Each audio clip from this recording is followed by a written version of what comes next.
बरं मी काय म्हणतो, चला जाऊ दे, शेतकऱ्याचा हा आक्रोश आपण जरा बाजूला करू. मी ह्या सरकारने जाहीर केलेल्या पॅकेजचं समर्थन करायला तयार आहे, पण माझी एक अट आहे. बघा तुम्हाला पटते का? पण एका अटीवरती मी समर्थन करायला तयार आहे. कारण मुख्यमंत्री जे बोलले की खरडून गेलेल्या जमिनीला पर हेक्टरी आम्ही मनरेगातनं किती देणार?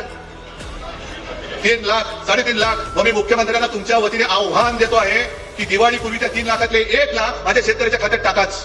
बाकीचं नंतर बघू. बाकीसाठी आपण चाबूक दिलाय तो मी घेऊन फिरेनच. पण जर तुमच्यामध्ये एवढी तुमची नियत, मी मुख्यमंत्री असताना माझी नियत काढत होता, आता मी तुमची नियत काढतो. आणि शिवसेना आता लक्ष ठेवेल आणि जाहीर केलेल्या पॅकेजवरती एक तर दिवाळीच्या आज जे जाहीर केले ते तुम्ही पहिले द्या, आणि दिवाळी नंतर सुद्धा मी मराठवाड्यातच नव्हे तर संपूर्ण महाराष्ट्रामध्ये प्रत्येक जिल्ह्यात जाऊन शेतकऱ्यांना भेटणार आहे. हे त्यांनी म्हटलं, मला मान्य आहे, फार चांगलं आहे, हे विरोधी पक्षाचं काम आहे.